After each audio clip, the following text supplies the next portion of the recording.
1. Introducing the introductions. Ali bin Hujr reported to us that Ishaq bin Naji reported to us on the authority of Ibn Jurayj, on the authority of Ada bin Rabah, on the authority of Ibn Abbas, who said, "The Messenger of God, God bless him and give him peace, said, whoever preserves for my community 40 hadiths from the Sunnah, I will be an intercessor for him on the day of resurrection." 1. Who is this messenger of God for whom the stakes of memory are so high? For more than 20 years now, I have worn his name as my own, but still ask the question. If the above narration serves as our first glimpse of him, what does it show us? How much of the man could we retrieve from the promise he makes here? Before approaching his words, we must first walk through names. This narration comes to us from the 40 Hadiths collection by Imam al-Nasawi, d. 915, who cites as his sources chain of teachers. Al-Nasawi reports from a scholar of the preceding generation, Ali bin Hujr, d. 859, who cites an earlier authority, who in turn cites an older scholar than himself. At the end of the chain, we find Ibn Abbas, Muhammad's cousin, telling us what Muhammad had said. After the chain of names, we encounter Muhammad's title, Messenger of God, Rasul Allah, and immediately after this we read a prayer for peace and blessings upon him. Our knowledge of Muhammad comes to us through those who loved him and believed in his prophethood. Finally, we arrive at the message. Muhammad tells us that anyone who preserves 40 hadiths from the Sunnah will have Muhammad himself advocating for that person on the day of resurrection. The narration introduces key terms. The word used here for narration, hadith, literally means news or report, and signifies the sayings and actions of Muhammad, or things said and done in his presence to which he did not object. This particular hadith therefore speaks on the virtues of the body of knowledge to which it belongs. Sunnah, meaning custom or precedent, has come to represent the body of reported memories concerning Muhammad's statements, habits, and preferences, establishing both his teachings and personal behavior as a template for how to live as a human in the world. This hadith tells us that there is a day of resurrection and that the Messenger of God, many centuries after the end of his prophetic mission and earthly life, continues to play a crucial role in the salvation of humankind. He can act as our lawyer, interceding on our behalf. We see that an articulation of Islam centered primarily on the hadith tradition could offer a profound departure from one centered on other sources, such as the Quran. The Quran does not clearly name Muhammad as an intercessor on the day, and many readers interpret the Quran as expressing a generally pessimistic view of humans' prospects for intercessors with God. It is within the Hadith tradition that Muhammad's advocacy becomes available, and the narration informs us that it becomes available specifically to the person who preserves 40 hadiths from the Sunnah. The Arabic word used for preserve in this narration carries meanings associated with memorization. For historical settings in which oral tradition wielded greater authority than written texts, and in a world before paper technology, let alone the digital storage of information, to preserve knowledge meant becoming an embodied archive. The Hadith memorizer commits to defending Muhammad's historical memory against the losses wrought by time, and, by doing so, serves the broader salvation of humankind, and thus earns Muhammad's help for his or her own salvation. This hadith empowers its own narrators, promising them extraordinary privilege in the next world. The messenger did not leave behind a written autobiography or a copy of his daily schedule. We know him only through the memories of those who had been in his presence, who shared their recollections with those who had been born too late to know him. The names we walk through here show us the mediations by which Muhammad becomes the Muhammad whom we can access. Family members and friends who gave their reports as eyewitnesses to Muhammad, designated with the capitalized title companions, became powerful custodians of the sacred past, and themselves continue to speak via their students' students, and so on. The Muhammad we find on this page is not simply an individual person who lived at a particular moment in history, but an assemblage formed by encounters between generations. In addition to being a specific body that lies entombed in Medina, Muhammad is also an oral tradition spanning centuries. The scholarly producers of this oral tradition, while reporting with conviction in Muhammad's supreme authority as the messenger of God, in turn authorize him. They wield the power of their reputations as scholars and pious Muslims to vouch for these words as reflecting Muhammad's actual speech. In this roster of scholars reporting on Muhammad and one another, we witness the prophetic assemblage as it takes form. The collected body of oral traditions reporting Muhammad's words and actions is not the work of a single scholar, but of thousands of individuals. Nor is this marked as the domain of a united Muslim community held together by shared methods or a uniform roster of trustworthy experts. The people who knew and followed Muhammad in his own lifetime appear in the sources as having disagreed with one another on matters of correct belief and practice, and often gave conflicting accounts of what Muhammad had said. In the generations after Muhammad, networks of transmitters based in specific geographic centers came to be associated with particular theological, legal, or sectarian positions. But as scholars traveled between cities such as Basra, Kufa, and Baghdad to collect narrations of the Prophet, these local networks increasingly blended into one another, giving the appearance of a singular, monolithic body of scholarship. The collection of oral traditions into book form further masked the heterogeneity of Muhammad's reporters, presenting these thousands of scholars as collaborators in a shared project. One communal identity, that is, Sunni Islam, popularly marked with the collective al-Sunnah, or people of the Sunnah, has become specially designated for its investment in the Sunnah. But we should remember that non-Sunni does not mean non-follower of the Sunnah. Within Shia Muslim tradition, for example, we also witness great investment in the priority of Muhammad's words and actions. Observing historical disagreements between Sunni and Shia Muslims, not to mention the enormous capacity for disagreement and multiple opinions within each tradition, we recognize the Sunnah as a contested territory.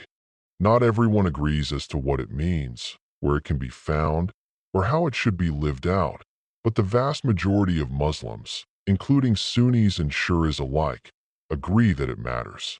The full body of hadiths is immeasurably vast, and the scholars of oral tradition mentioned here have each preserved many more than 40 hadiths. Our original source for these words, Muhammad's cousin Ibn Abbas, appears in one seminal collection as the credited reporter for nearly 2,000 narrations. Imam Bukhari, recognized as the greatest Sunni authority on hadiths, was said to have learned 300,000, with only 1% of these narrations, not counting repetitions, meeting Bukhari's standard of authenticity to merit inclusion in his collection. Before the modern transformation of these archives into mass-printed books and online databases, the Hadith corpus would not have been navigable for average people. This knowledge remained marked as the domain of a highly specialized field of scholars who devoted their lives to learning not only the Hadiths themselves, but the names of thousands upon thousands of Hadith reporters, along with information concerning their biographical details and scholarly reputations, and a complex methodology for evaluating each hadith's level of reliability. Muhammad's promise of intercession grants incalculable advantage in the next life to those who dedicate themselves to learning and teaching. While affirming the scholar's otherworldly prestige, however, the hadith also democratizes their privilege, enabling the masses to share in access to Muhammad's help. Thousands of hadiths, like the one cited here, consist of only a single sentence of Muhammad's words. One does not have to undergo full training and lifelong dedication as a scholar to memorize a mere 40. This narration simultaneously grants supreme advantage to Hadith scholars, entering us into the structure by which they become privileged and authorized, and gives the rest of us a share of that advantage for our own salvation. This project seeks to introduce Muhammad by employing a literary genre that takes inspiration from the above hadith, the Arba'in, the 40 hadith collection. If the preservation of 40 hadiths earns a right to Muhammad's advocacy in the next life, a 40 hadith text becomes more than scholarly discourse. It is a performance of piety itself, like a fast or pilgrimage, which seeks the pleasure of God and reward in the realm of the unseen. The 40 Hadith collection reflects Muhammad's prescription put into action. Throughout Muslim literary history, scholars have compiled Arabian works, and this format seems to lend itself naturally to the genre of intro to Islam literature. Before modern media technology and literacy, the Hadith corpus became somewhat more accessible to a general public through the Arabian genre, in which a scholar could present a selected handful of jewels from the tradition. Arabian books could operate as the literary equivalent of a Friday sermon, providing an easily digestible sample of narratives on a particular topic or theme. These books hold particular convenience for Islamic pedagogy. Within the constraints of the 40 Hadith genre, scholars could focus on a singular concern and narrow down the enormous Hadith corpus to a few dozen reports, providing an opportunity to define Islam's essence in light of their own priorities. Surveying topics in the genre throughout history, we find that each of Islam's 5 pillars, bearing witness to the oneness of God and prophethood of Muhammad, praying 5 times daily, paying zakat or alms, fasting in the month of Ramadan, and performing the pilgrimage to Mecca, has been the theme for numerous 40 Hadith collections. Scholars have devoted Arabian works to various aspects of the Quran, reporting Muhammad's statements on topics such as the Quran's oral recitation, particular surahs, chapters of the Quran, or even the special merits of a single verse. As in a collection of 40 hadiths focused entirely on 2:255, the famous Ayat al-Kursi, or throne verse. Themes relating directly to Muhammad himself, such as the noble character of his wives or the virtues of praying for him, have also become the focus of 40 hadith collections. Arabian authors have commonly used the genre to advocate for what they regard as the central values and priorities of Islam. Ascetics compiled 40 hadith collections praising asceticism. Mystics provided hadiths that were relevant to mysticism. The larger canon of hadiths representing Muhammad's sayings and actions remains so immense that one could dig up 40 narrations to further almost any agenda.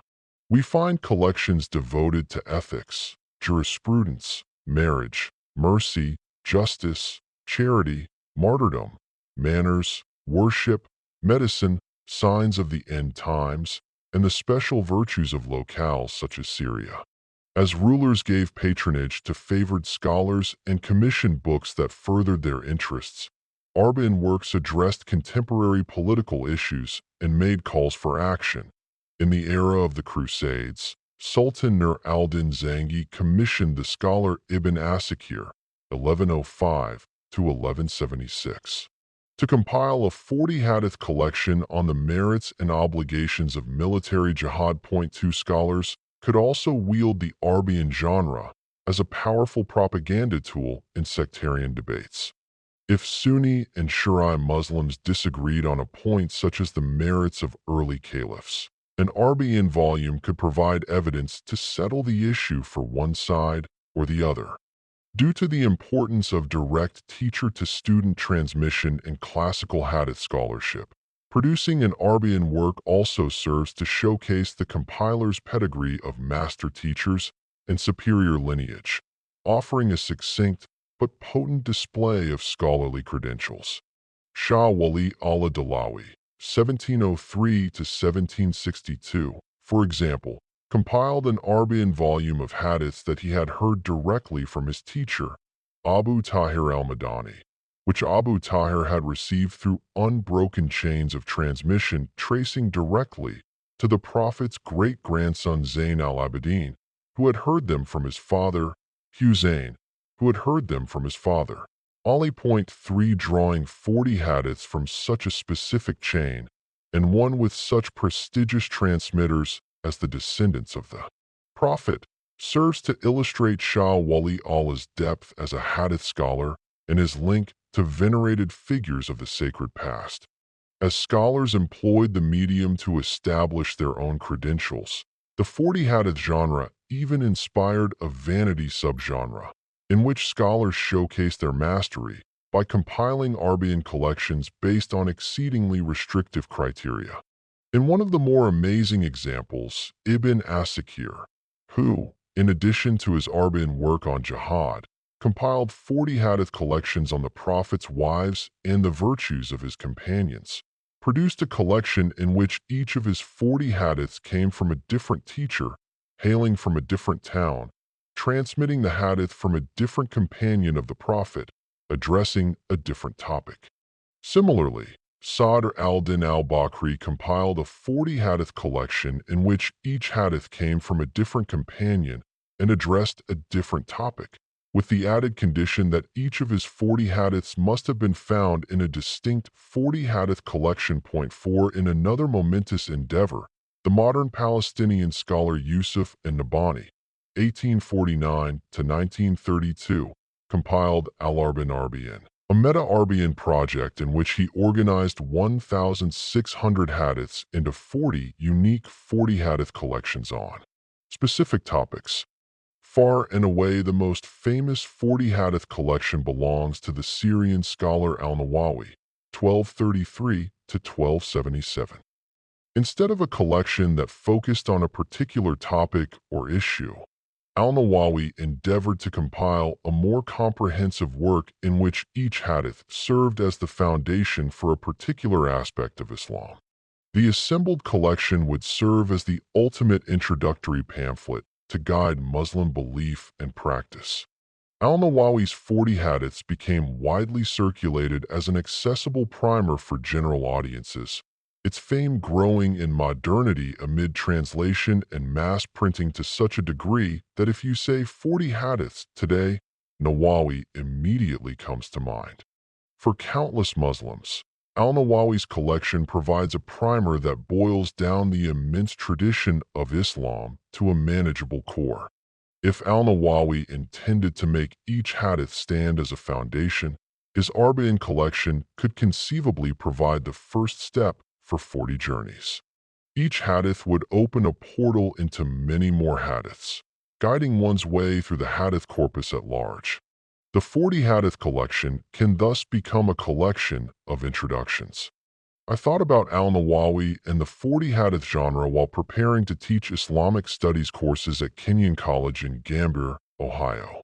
My teaching schedule for that fall semester included Classical Islam, an introductory lecture course that would start with Muhammad and the Quran, and Muhammad, a senior seminar that involved a heavier reading load but nonetheless assumed no prior knowledge and was meant to provide an introduction to the Prophet.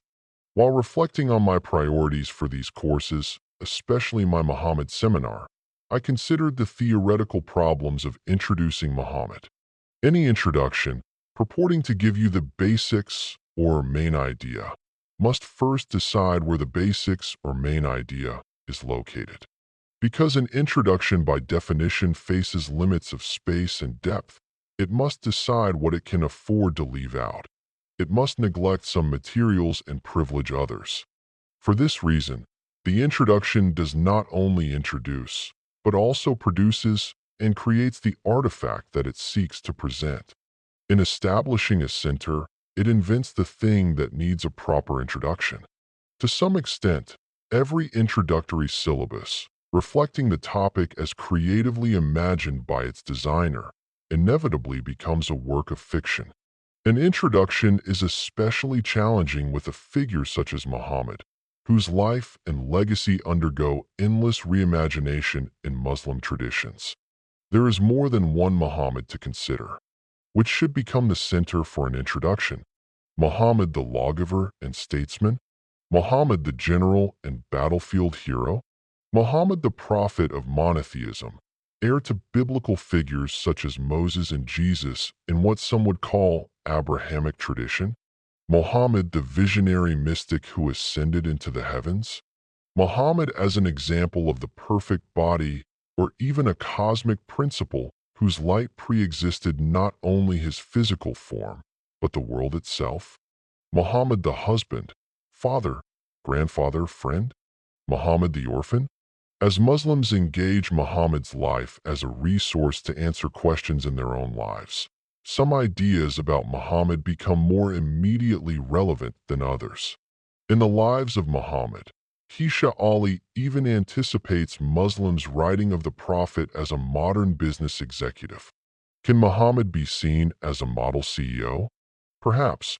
After all, early Muslims wrote about him as a shepherd because all prophets were shepherds, and mid-20th century Egyptians wrote about him as a socialist reformer because that is what they needed. Why should a businessman not write about him as the epitome of executive skill? 5. During my research for this project, I actually found such an endeavor. 40 Hadith Reflections on Marketing and Business, in which the author promises to reveal the hidden gems of marketing in Islam, demonstrating the miraculous relevance of a man who lived in 7th century Arabia for modern capitalism. Point 6. In today's world of live-streamed sermons, the 40 Hadith genre continues to reconstruct Muhammad's legacy and value on new platforms.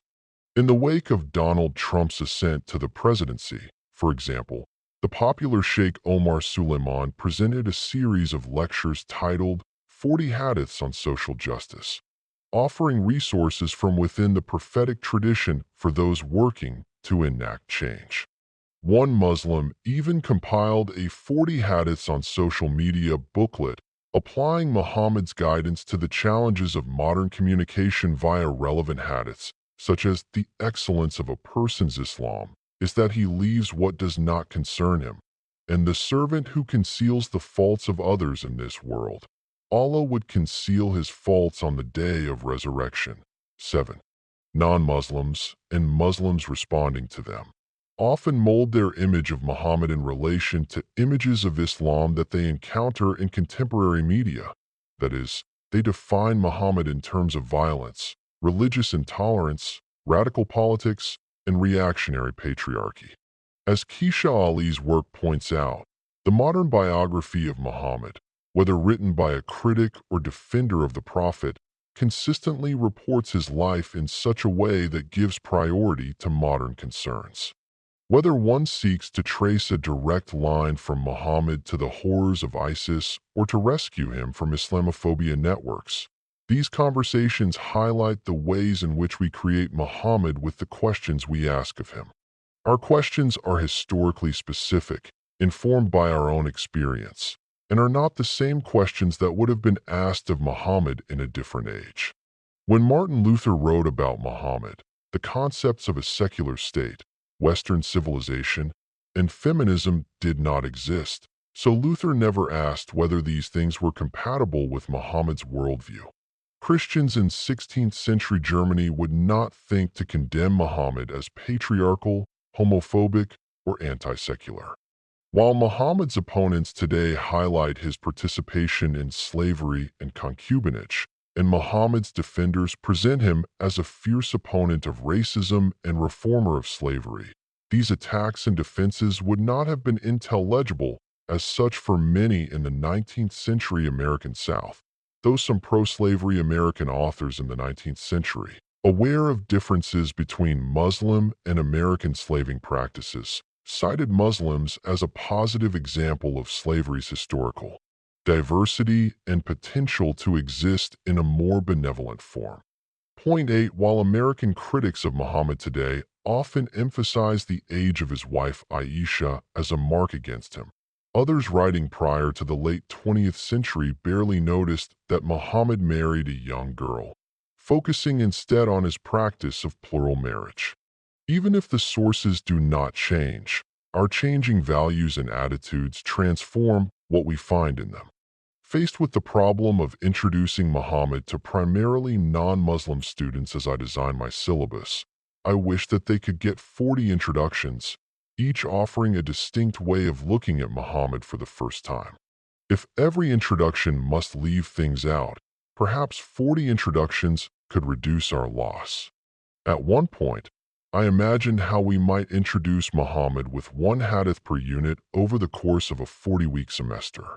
This desire did not last too long, I assure you, as each hadith in a 40 hadith work necessarily calls upon other hadiths, not to mention a wealth of references beyond the confines of hadith literature.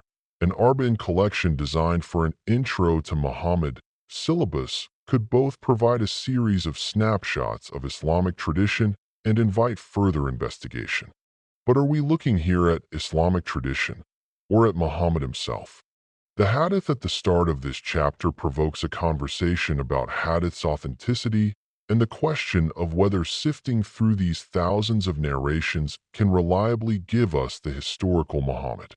This hadith's valorization of the scholars who preserve Muhammad's sunnah finds its mirror in a widely reported hadith in which Muhammad states, "Whoever lies about me deliberately, let him take his seat in the fire." 9. Muhammad was apparently aware that Muslims might invent hadiths in his name, and Muslim scholars quickly recognized the flood of forged hadiths that circulated throughout an expanding Islamic domain after Muhammad's death. Faced with the crisis of false hadiths, early hadith masters developed a sophisticated methodology for determining whether a reported statement of Muhammad was reliable, based primarily on evaluating the moral character and scholarship of each hadith transmitters. If you were a scholar of hadith traditions in the early centuries of Islam, properly documenting your sources meant that you could name the scholar who taught you a specific hadith, that this scholar had named his her teacher, and that this teacher had named his her teacher, and so on, providing a chain of teachers and students that ideally traced back through the generations to a companion, someone who had personally known the Prophet. Any missing or defective links in the chain, such as an unknown transmitter or someone who had been stigmatized for a poor memory, inappropriate behavior, or excessive sectarianism, weakened the reliability of the transmission. Contemporary scholarship questions whether these methods of reporter evaluation achieved what they promised, producing a variety of conclusions.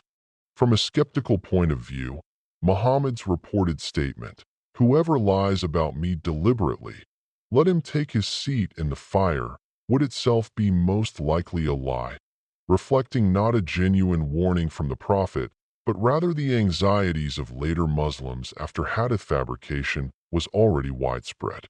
Harold Motsky, however, argues that by careful analysis of transmission chains and their relation to textual content, we could possibly attribute some hadiths to the earliest Muslim generation. Motsky cautions that this does not exactly prove that specific hadiths really originated from Muhammad's own mouth, but rather that it helps us identify hadiths that are old enough to be plausibly attributed to the era of people who had known him. 10. Some scholars have sought to complicate the authenticity question.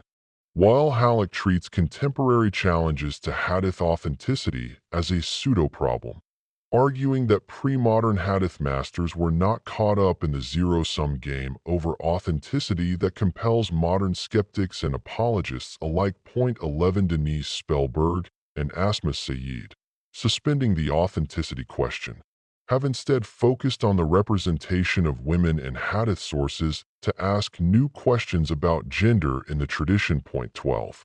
The irony of the hadith considered here, promising Muhammad's intercession for the preserver of 40 hadiths, is that Sunni scholars regarded this hadith itself as weakly evidenced, undermined by defects among its reporters, though the tradition gets a more charitable verdict in Shari'i hadith scholarship.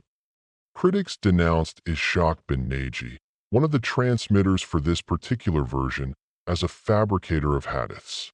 However, Sunni doubts over the hadith's reliability did not stop Sunni scholars from producing an immense body of literature inspired by it. Perhaps the paradox of a call for preserving authentic history being possibly inauthentic itself provides a compelling launchpad for introducing Muhammad. At the very least, this paradox becomes a critical disclaimer. Muhammad as a historical person cannot make himself directly available to us unaffected by the dynamic and creative traditions that have grown around him. An Arba'in work does not simply deliver 40 facts of the Prophet's life and teachings, but instead gives us 40 stories, each passing through multiple rounds of mediation, through its chain of transmission, its lineage of subjective human storytellers, and finally mediated by the Arba'in author, who extracts the hadith from among countless thousands because it satisfies the needs of her own meticulously curated project. Every 40 hadith work, as a unique reconfiguration of materials, holds the potential to invent Muhammad anew. My own 40 hadith collection remains inescapably mine. When choosing hadiths for my Arba'in, I did not hold much stake in the judgments of pre-modern hadith masters, or, for that matter, contemporary secular scholarship, as to whether a particular hadith could pass a classical authenticity test. The entity that we're calling Muhammad remains much bigger than that, and there is more than one way to vet a hadith. Pre-modern Sunni and Shi'i scholars developed different methods for assessing a hadith's chain of transmitters. Modern scholars who cast doubt on the reliability of these methods have sometimes offered alternatives. Many Muslims would forego transmitter evaluation altogether and instead measure a hadith's content against his or her personal, intuitive sense of Islam or what he understands as the message of the Quran. And some others might discover the truth of Muhammad through personal encounters with him in dreams and mystical visions. My 40 Hadith project does not claim to bring forth the historical Muhammad, but rather treats Muhammad as an unstable archive of elements that combine, scatter, and reassemble in ongoing relation to his and our changing contexts. In any given setting, the most powerful makers of Muhammad's meaning from this archive are not necessarily the hadiths with the most rigorously vetted scholarly approval. Hadiths with canonical privilege are not always the most relevant for understanding Muhammad or the communities that love him. I have attempted to recognize the significance of the canon while also recognizing it as a product of power struggle, giving us Muhammad as envisioned by the winners while marginalizing and excluding other voices. I have sought Muslim traditions that offer representations of Muhammad that speak from outside canonical privilege. I have listened to the anti-canon, the sources specifically marked as forged and unacceptable. They, too, contribute to Muhammad's multiple legacies and often become our only way of engaging Muslim voices that would have otherwise disappeared from history. Attempting to distinguish pure Islam from its various cultural expressions would resemble the study of a language in its modern standard form, a theoretical version of the language in its ideal state, free of pollution and change from local dialects, as imagined by professional grammarians rather than experienced in real life. For languages as well as religious traditions, this means a scholar's fantasy construction that cannot be found at any street corner or market. Mine is a hadith collection that does not privilege modern standard Muhammad over the Muhammad of local dialects on the ground, the Muhammad of street corners and markets. What I ended up with was neither a detached academic textbook in which I write as a disembodied intellect offering analysis from above the fray, nor a pamphlet that claims to speak for mainstream Islam, as though there were such a thing. The project became my own walk with Muhammad. Can this Arba'in still read as traditional? Its chosen organizing principle seems traditional enough. It adheres to a particular genre within Muslim literary tradition that goes back nearly to our oldest examples of Muslim writing. And though elements of my approach and final result would fail to satisfy many Muslims' notions of traditional hadith literature, I did adhere to one traditional Hadith scholar's practice, performing 2 short cycles, rocket, of prayer for every Hadith selected, starting with this one. With mindfulness of my limitations, the process of compiling an Arabian became a way of reintroducing the Prophet to myself. 3. The Prophet in his world. Abu Huraira narrated. The Prophet, God bless him and give him peace, said, "The hour will not be established until the people of my nation copy the deeds of the nations that came before them and follow them span by span, cubit by cubit." It was said, "O messenger of God, like the Persians and Romans?" He said, "What people accept those?" 15. It is hard to speak with much confidence about pre-Islamic Mecca, the city in which Muhammad was born, Medina, the city in which he died, or their locale, the Hijaz region of the Arabian Peninsula. Our earliest source on the origins of Islam remains the Quran, which presents itself as a series of God's addresses directly to Muhammad and his community, but does not reflect his immediate surroundings in a way that would satisfy historians. Before approaching Muhammad as a historic individual in a particular context, perhaps we should consider the world that made Muhammad possible. Arabia in the generations leading up to Muhammad was a frontier land, a liminal space between major empires, and northern Arabia factored prominently in long-standing Roman-Persian rivalries.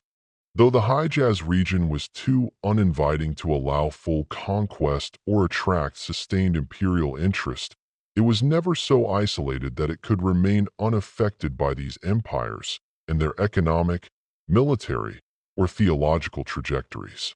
To the northwest of the Hijaz was the Byzantine Empire, heir to the Romans. A little more than 2 centuries before Muhammad's birth, the Roman Emperor Constantine I.R. 306 to 337, legalized the Christian faith and embarked on a process of Christianizing the empire. But while Christianity became the empire's official confession and a series of councils sought to precisely define the faith's official limits, Christianity on the ground remained messy and unstable, characterized by a variety of competing churches and heresies and imprecise boundaries between local polytheisms of the preceding era and the new universalism. At the Near Eastern peripheries of the empire, some Arab communities were drawn to Christian conversion by multiple routes. To embrace Christ no longer meant joining a persecuted, marginalized fringe movement, but rather offered a chance for closer connections to Imperial Roman culture. 16 Arabs were also moved to embrace Christ through encounters with wandering, desert holy men, Christian monks and ascetics who called people to piety, mediated between human communities and forces of the unseen, resolved disputes between neighbors, and performed miracles of healing and exorcism. 17 Amid instability, insecurity, the silence of oracles, and declining religious institutions, such figures filled a vacuum. For this reason, writes Peter Brown, the rise of the holy man is the leitmotif of the religious revolution in late antiquity. 18 in particular. Syria was recognized in the late Roman period as the great province for ascetic stars. 19.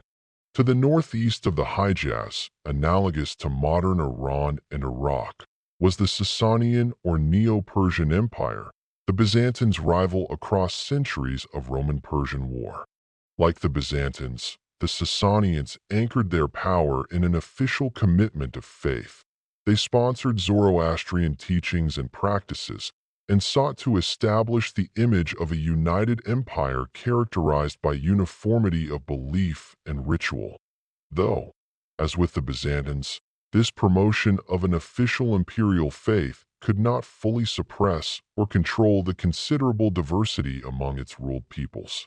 We can include the Sasanians' imperial Zoroastrianism as part of the monotheistic turn characterizing late antiquity. For its notion of the conflict between good Ormuzd and evil Ahriman, many would describe Zoroastrian tradition as dualistic rather than monotheistic. However, Contemporary scholarship reevaluates this master narrative, suggesting that the contrast of dualism versus monotheism has been uncritically projected onto Zoroastrianism from outside scholars working in biblical terms. Point 20. Zoroastrian and Christian traditions seem to parallel each other in the ways that canonization of their scriptures took place at roughly the same time, and alongside imperial faith projects of Sasanian and Byzantine rulers, for whom a centralization of theology seemed crucial for a truly united empire. Point 21.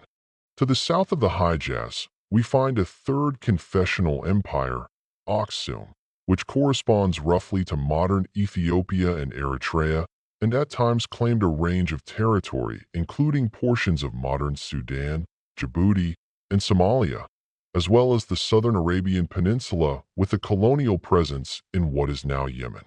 Aksum is said to have been one of only 4 empires on the planet in its time to issue gold coinage, evidence of its economic and imperial prestige. Point 22. In the first half of the 4th century CE, Aksum's king Ezana I became Christian and launched a centuries-long process of establishing Christian confession throughout the empire.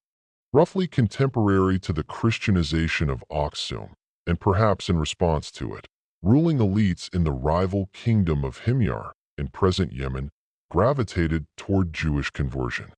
By the end of the 4th century, South Arabian polytheism had been all but abandoned, with shrines and temples to astral gods deserted and crumbling. Point 23.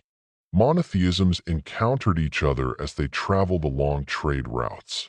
Himyarite Jews called God by the name Rahman or Ramanan. Their unique construction of Jewish tradition has been called Rahmanism. This South Arabian designation for God seems to have been a personal name rather than an Arabic word, though the Arabic RHM root letters connote mercy and compassion, and the name echoes the Syro-Aramaic and Judeo-Aramaic Ramana, merciful. 24. As a name for God, Rahman made its way north into the Hijaz, as evidenced by the Quran's numerous references to God as Rahman, particularly those portions typically dated as its earliest revelations. All but one of the Quran's 114 surahs begin with the phrase Bismillah ar-Rahman ar-Rahim, though modern English translations tend to render this phrase as in the name of God, the compassionate, the merciful, erasing Rahman as a personal name and rendering it an essentially interchangeable synonym of Rahim. For Meccans to whom Rahman remained unfamiliar and foreign, and who were unsure as to whether the names Allah and Ar-Rahman referred to the same being, the Quran answers their confusion. Call upon Allah, or call upon Rahman, by whatever name you call him, for to him belong the most beautiful names. 17:110. Aksum-Himyar conflicts often became strategic threads in Roman-Persian power struggles. In the 520s, Himyar's Jewish king slaughtered Christian elites who were sympathetic to the Byzantines. Early in his reign, the Byzantine Emperor Justinian I sought Aksum's help in controlling Himyar as part of his war game against the Sasanians. His plan was undermined by the rise to power of an Aksumite Christian general, Abraha, who overthrew the Christian king that Aksum had installed in Himyar and declared himself sovereign. Abraha's inscriptions make reference to the help of Ramanan and his Christ, 25, and attest to Abraha's military activity in Central Arabia, conceivably placing him within reach of Mecca. According to pre-Islamic poetry and Muslim historical tradition, Abraha attempted to conquer Mecca in 570, the year of Muhammad's birth, only to be thwarted by miraculous intervention. The army's elephants refused to advance upon the Kaaba, and birds bombed Abraha's troops from above with hardened clay. The Quran apparently refers to the event in its 105th surah, the elephant. 26. The Hijaz region thus existed within a triangle of imperial forces that authorized themselves as protectors of monotheistic faith. By 570, they were all empires in decline. Aksum and Himyar had collapsed, The Byzantines were devastated by earthquakes and plagues, Justinian I's overspending, and numerous Christian communities' resistance to imperial efforts to impose a singular, united Christian orthodoxy. Point 27. Both the Byzantines and Sasanians became weakened by the ups and downs of their continual conflict, and the Sasanians had fallen to both diminished trade and internal strife. Point 28. The deterioration of these empires provided the perfect opening for Muhammad's movement to emerge. By 670, the political landscape had been transformed in ways that Muhammad's contemporaries could not have anticipated. From the capital, Damascus, Muslims ruled as an imperial superpower over not only the Arabian Peninsula, but also the entirety of the former Sasanian domain and much of what had been Byzantine territory, covering an expanse that reached from Mediterranean Africa to Afghanistan. This new superpower, like the confessional empires that it supplanted, authorized itself with claims to a divine mandate, and its rulers considered themselves heirs to a prophet. But what's a prophet? To designate Muhammad with the label of prophet is to place him in a special category of history maker that was known and understood across Mediterranean antiquity. For many readers today, the most recognizable specimens in this category would have been prophets from Israelite tradition, but ideas of prophethood transcended any singular nation or locale.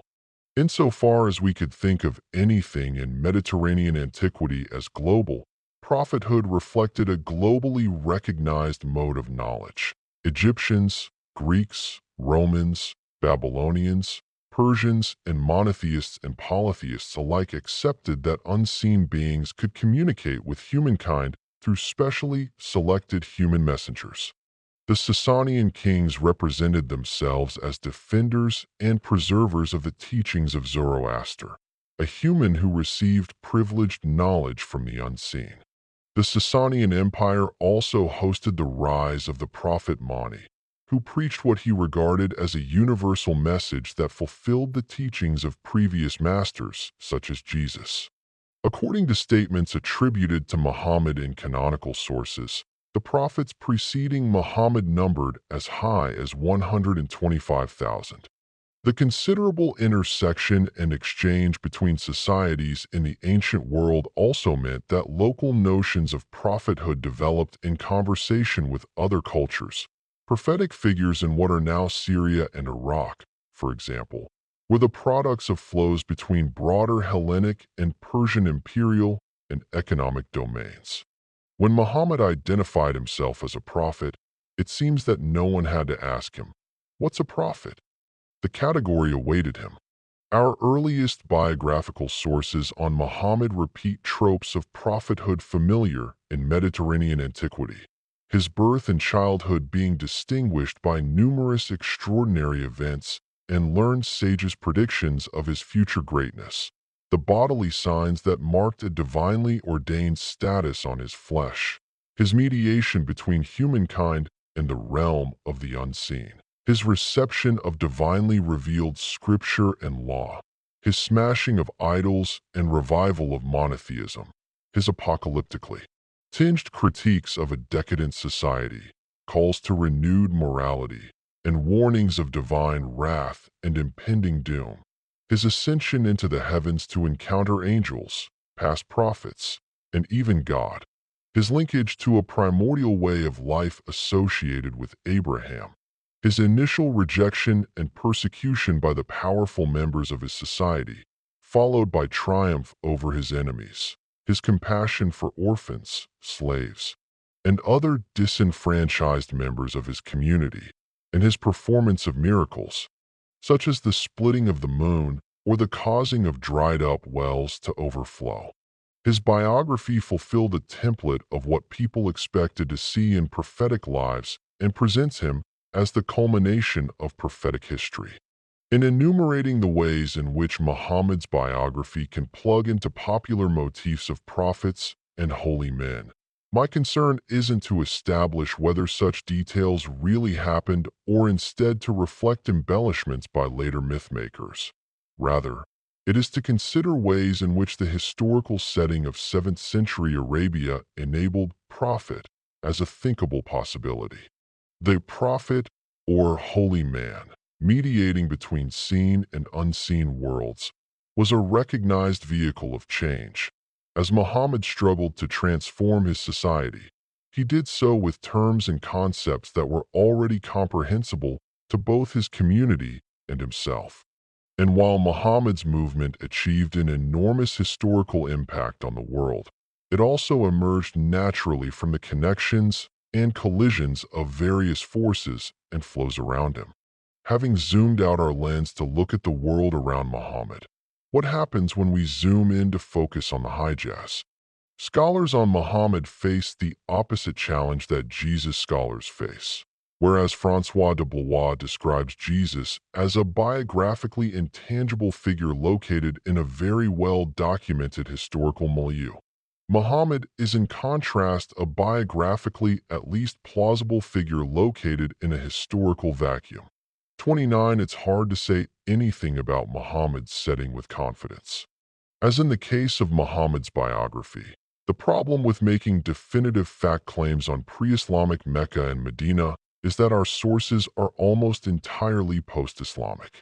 These later sources define the region in the pre-Islamic era as steeped in polytheism and ignorance, Jahiliyyah. The central shrine in Mecca, the Kaaba, is reported to have been surrounded by up to 360 images of gods and goddesses. While this image of dominant polytheism would present Muhammad's mission as a dramatic break from the past, sources also mention Jewish and Christian tribes and individuals, as well as Hanifs, unaffiliated monotheists, as part of Hijazi culture, and trade routes provided linkages between Central Arabia and the ideas of neighboring lands. Moreover, Muslim sources also present monotheism as having been Mecca's original theological orientation. According to this tradition, the Kaaba was first constructed by Abraham and his son Ishmael. Long before its function as a center of polytheist pilgrimage, it was a house dedicated to their one God. In its radical overturning of a polytheistic society's norms and values, therefore, Muhammad could be seen as having restored what had been their first. Did Muhammad's mission begin as a lone preacher's monotheistic stand against a society defined by polytheism? Or did his prophethood ride a historical wave, in harmony with the trends of the age? Should we understand Muhammad as an absolute break or as part of a flow? G. R. Hotting argues that long before the 7th century the balance of power was decisively in favor of monotheism. 30. By the time of Muhammad, perhaps the Hijaz local pantheons were already vanishing, or perhaps they had vanished. Monotheism could have already become an integral and mainstream element in Mecca. While the Quran engages in constant attacks against polytheism, Hotting argues that its true target might not be self-identified polytheists, but rather other monotheists whom it judges as having lapsed or compromised. One could further speculate that whatever idols had once been venerated in Mecca were demolished long before Muhammad's arrival, and that later interpreters of the Quran, reading the revelation in an entirely different context, misread the anti-polytheism polemics as addressing actual polytheists in Muhammad's own time. 31. Monotheism and polytheism represent constructed categories that different communities define in different ways. Self-identified monotheists often accuse one another of polytheism, as seen in Protestant polemics against Catholics or Muslim polemics against the Christian Trinity, or even in the frequent arguments among Muslims over what violates Islamic monotheism's limits.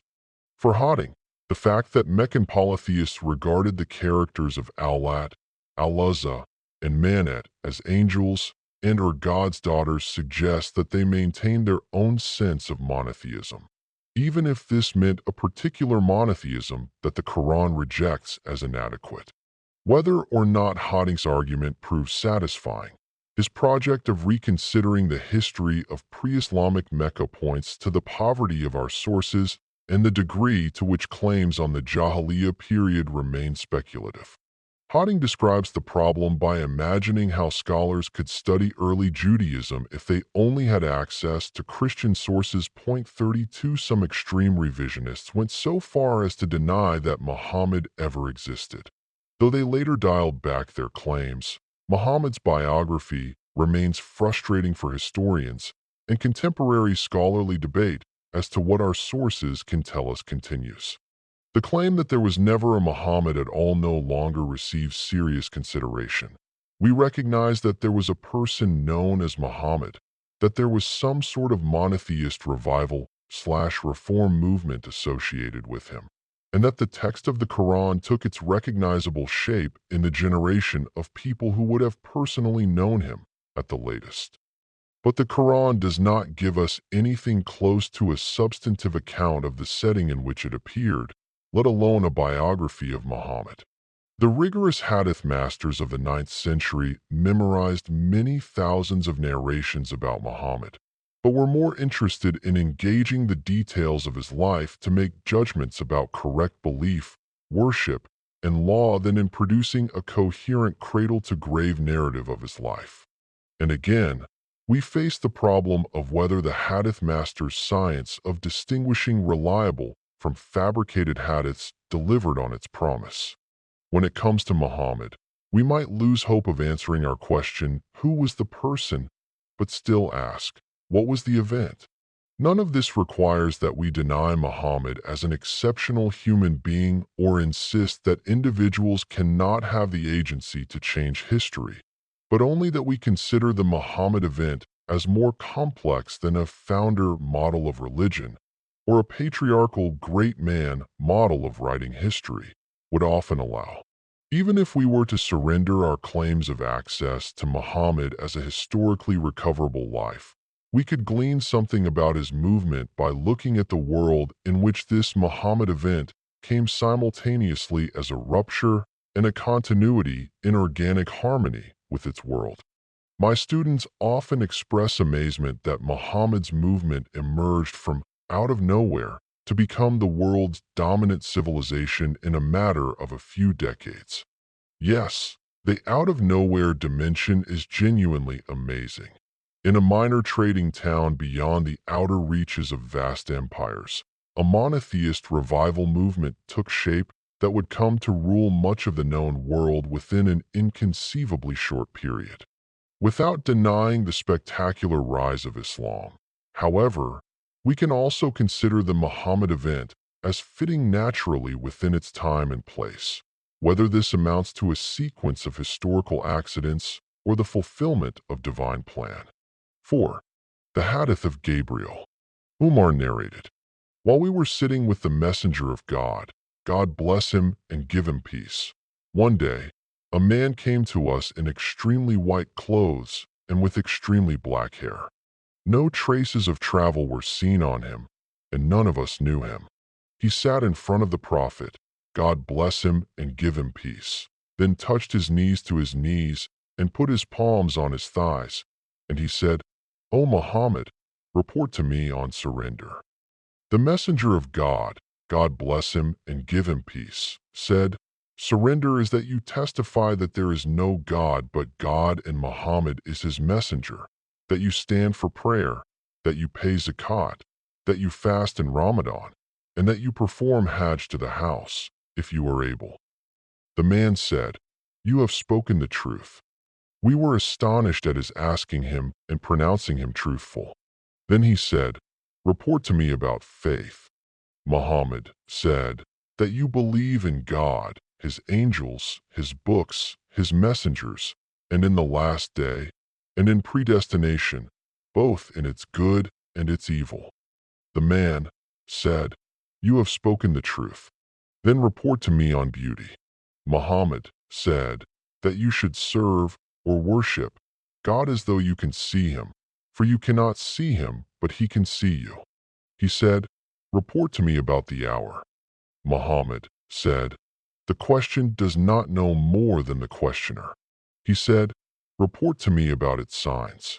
Muhammad said, that the slave will give birth to her mistress, that you see the barefooted, naked, destitute shepherds competing in building. Then the man left. I hesitated, and then Muhammad said, "Oh, Umar, do you know who that questioner was?" I said, "God and his messenger know better." He said, "That was Gabriel. He came to teach you your din." 33. For many readers, the Hadith of Gabriel presents the essence of God's instructions for humankind. For precisely this reason, the Hadith master al-Nawawi, 1233 to 1277, included it in his 40 Hadiths, and contemporary scholars Sachiko Murata and William C. Chittick use it as a framing device for their introductory survey, Vision of Islam. Examining Gabriel's questions to Muhammad regarding the definitions of surrender, Islam, faith, Iman, and excellence, Ihsan, Murata and Chittick suggest that these three dimensions help us to understand more fully the tradition that we call Islam and the person that we label a Muslim, that is, someone who does Islam. The Hadith is not only a discourse providing a checklist of required beliefs and actions, but also functions as a miracle story that proves Muhammad's prophethood with the observable appearance of an angel, in fact the most prominent angel. Murata and Chittick note the shock and confusion that this stranger from the desert, 34, might have caused in Muhammad's companions. A man suddenly shows up in Medina who is unknown to everyone, but somehow displays none of the visible wear and tear that would have marked him as a traveler. In the Medina of nearly 15 centuries ago, this was unthinkable.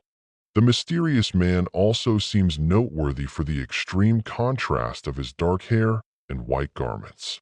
He sits to face the prophet of God, touches their knees together, places his hands on the prophet's thighs, addresses him informally, and asks questions regarding the unseen realm, but approves of Muhammad's responses as though he had already known the answers and is merely giving a quiz. After the man leaves, Murata and Chittick write, Muhammad waits a while, allowing his companions to think about this strange event, before finally revealing that the mysterious man was Gabriel, and that, in his questions, he taught them their din, a term which would typically undergo translation today as religion. 35. The teller of this story, Umar ibn al-Khattab, was a father-in-law of the Prophet and became one of the rightly guided caliphs after Muhammad's death. The account draws some prestige from his special authority, but also adds to it. Umar was certainly not a prophet, but still he appears here as the recipient of an especially privileged access to transcendent knowledge, first as a companion to the Prophet, but also as a human who saw Gabriel with his own eyes. The Hadith of Gabriel, when considered as a story told by Umar, might cause us to rethink categories. If a 13th century Sufi intellectual or ascetic described an incident in which he personally witnessed the angel Gabriel, we would immediately place the story within a tradition of Islamic mysticism.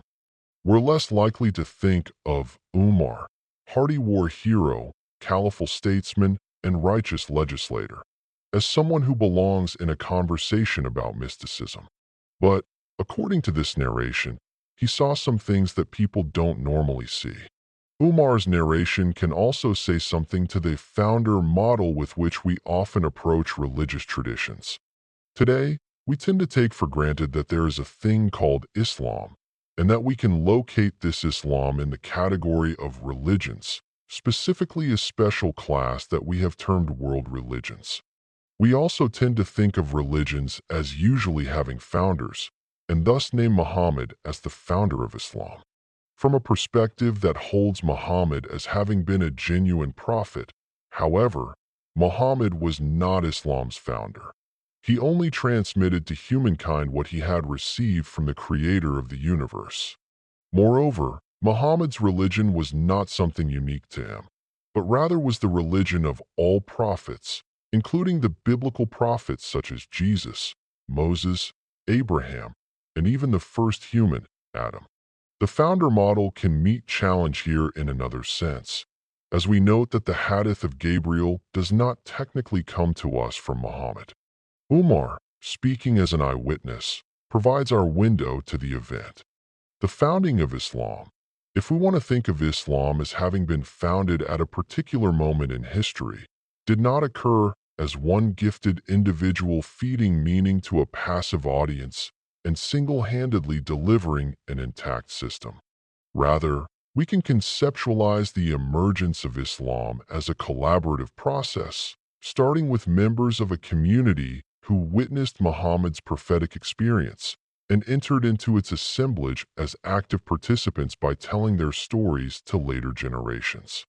As our source for Gabriel's examination of Muhammad, having memorized Gabriel's questions and Muhammad's answers to preserve the din, Umar can be considered a founder in his own right.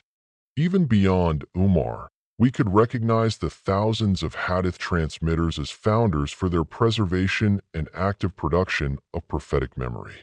Gabriel's first question to Muhammad concerns Islam, which we typically transliterate without translating. The Arabic word for surrender or submission becomes a capitalized Islam, the name for a religion, with its adherents labeled as Muslims. Yet it is not clear that Muhammad's religion always had a name, let alone that he would have named his religion Islam. Muhammad lived in a time before our modern conception of world religions that existed as properly named systems. The Quran speaks of Christians and Jews as communities, for example, but has no terms for Christianity or Judaism. The Quran makes references to surrender. One such verse, 5:3, naming surrender, Islam, as humankind's duty, din, popularly appears in translation as Islam, being named humankind's religion. This is how we write our modern categories and concepts onto pre-modern revelations. Muhammad defines Islam/surrender with a list of actions that are famously described elsewhere as the 5 pillars. First, one performs surrender by bearing witness to the oneness of God and the prophethood of Muhammad. One enters the community by way of express testimony, as opposed to privately held faith. Second, surrender requires adherence to the mandated prayers. Third, a performer of surrender, that is, a Muslim, pays a charity tax. Fourth, fast in Ramadan, the month in which Muhammad first began to receive the revelations that would become the Quran.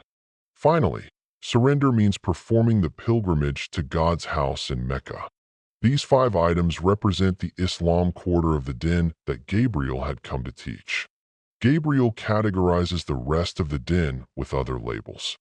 After inquiring about the meaning of surrender, Gabriel asks about faith, iman. The Quran seems to draw a distinction between surrender and faith. In 49:14, the Quran states, "The Arabs say, 'We have believed.' Say, 'You have not believed,' but say, 'We have surrendered,' for faith has not entered your hearts." These particular Arabs had performed the necessary acts of surrender to enter into Muhammad's new community, but they had not yet adopted his message with personal conviction. In his answer to the question of faith, Muhammad defines the faith-centered dimension of din with 6 crucial items: belief in God, angels, revealed scriptures, prophets, the day of judgment, and qadar, God's decree or predestination. To many, Muhammad's response to Gabriel would read as a complete and self-evident presentation of Islam as a faith tradition. There is only one God, who is all-powerful and will judge human beings for their actions. This singular God guides human beings toward proper belief and behavior by sending the messengers from among themselves, these messengers being endowed with divinely revealed scriptures through angelic mediation. This short statement provides, as much as we can critically claim to nutshell anything, Muhammad's narrative of existence and human destiny. For those interested in the question of historical authenticity, the Prophet's mention of qadar might raise a red flag. Throughout the Hadith corpus, we find Muhammad making reference to tribal conflicts, sectarian disputes, and theological controversies that took place in the generations after his death. From a faith conviction in Muhammad's status as the prophet, this isn't necessarily a problem. Muhammad had access to knowledge beyond what we would normally expect for human beings. From a particular lens of historical criticism, however, Hadith literature becomes suspect when it depicts Muhammad as anticipating the concerns of a post-Muhammad world. The prophet including Qadar as a critical point of belief can be interpreted as a reference to intellectual debates that began after he died. In the early centuries following Muhammad, Muslims debated the tension between human free will and divine predestination. If humans did not possess free will, how could God, presumably perfect in his justice, reward or punish them for their actions? On the other hand, if humans indeed had the ability to freely act in the world, did this compromise God's status as the singular controller over all things that he had created? To Hadith scholars who relied on transmitted prophetic knowledge as the only key to solving problems of the Quran's meaning, rationalist theologians who asserted free will blasphemously denied God's Qadar. Hadith scholars thus branded them with the slur of Qadariya, lumping various thinkers together as a singular sectarian heresy. And in the Hadith of Gabriel, Muhammad seems to confirm this judgment. In his exchange with Gabriel, Muhammad affirms acceptance of the Day of Judgment and then immediately affirms acceptance of God's Qadar, both of which stand as critical checkpoints at the border between belief and unbelief. It seems reasonable to ask whether one party's position on the question of Qadar has been projected retroactively upon this hadith, whether Muhammad is being made to referee a controversy that had not existed during his own earthly life. The hadith's presentations of surrender and faith could push back against a common narrative about Muslim tradition, namely that Muslims throughout history have been far more concerned with questions of orthopraxy, norms of ritual and law, than orthodoxy, norms of belief. It is often imagined that, in contrast to Christians, who divided into various churches and persecuted one another because of points of theological controversy, Muslims were uninterested in theology and instead fought one another over matters of earthly authority. Historically speaking, this position is not defensible. Muslims have a long record of struggling to define and police the boundaries of correct belief. In the Hadith of Gabriel, Muhammad presents the din as anchored both in external practice and private faith. Satisfied with Muhammad's explanations of Islam and Iman, Gabriel then asks about Ihsan, which can be translated as a making/doing of the good and beautiful. According to Murata and Chittick, Ihsan departs from Islam's focus on action and Iman's focus on belief to emphasize intention. Defined in the Hadith of Gabriel as worshiping God as though you see him, Ihsan thus reflects an intersection between performative acts and the conditions of faith, calling Muslims to perfect both behavior and conscience. In another version of this hadith, Muhammad supplements this intensified consciousness of God with a renewed commitment to humanity, explaining that Ihsan also means to love for humankind what one loves for himself. This resonates with the Quran, which instructs us to practice Ihsan with our parents, relatives, orphans, people in need, neighbors near and far, close friends, travelers, and, because slavery existed as a norm in the Quran's context, those whom your right hand possesses, for 36. In her discussion of prejudices and tensions between South Asian and African American Muslim communities, Jamila Karim writes of Ihsan as a high road in which Muslims practice forgiveness, compassion, and generosity, pointing out that the Quran presents Ihsan in close relation to justice, ADL. Karim sees an ethics of Ihsan as a path for correcting wrongs and healing wounds. To practice Ihsan means creating beautiful relations between people, built on mercy and trust, so that as we confront sensitive issues of power and privilege in our communities, we are more likely to listen to one another, care about our future together, and work with one another for change. 36. Even animals are entitled to Ison, as a number of hadiths report Muhammad telling us to comfort the animals that we slaughter and use sharp blades to spare them from undue suffering, as God has decreed Ison in all things. 37. The notion of din as consisting of surrender, belief, and making beauty might prompt a question: which element of the din took priority?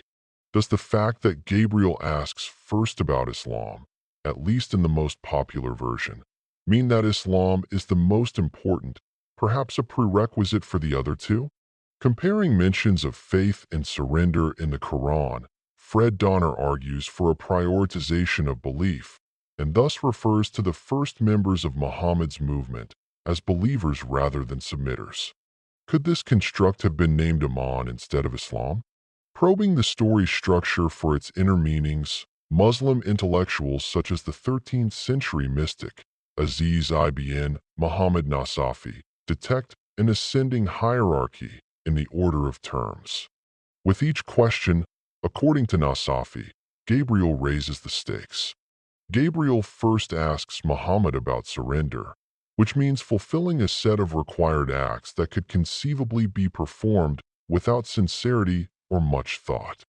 One can recite the testimony to God's oneness and Muhammad's prophethood, mouth the words of prayers and go through the physical motions, give the required zakat, abstain from food during the days of Ramadan, and participate in the rites of Hajj as though one simply needs to cross out items on a divinely revealed to-do list. But Gabriel's inquiry then progresses from practice to faith, privileging one's internal condition and sincerity of belief above his or her rote performance of required actions. According to Nasafi, Islam represents the domain of the ulama, the clerical scholars who concern themselves with questions such as the proper way to wash before prayer, whereas the higher second stage, Iman, represents the domain of philosophers. The third and highest stage, Ison, represents the path of Sufism. All of these stages are true and exist in harmony with the divine revelation.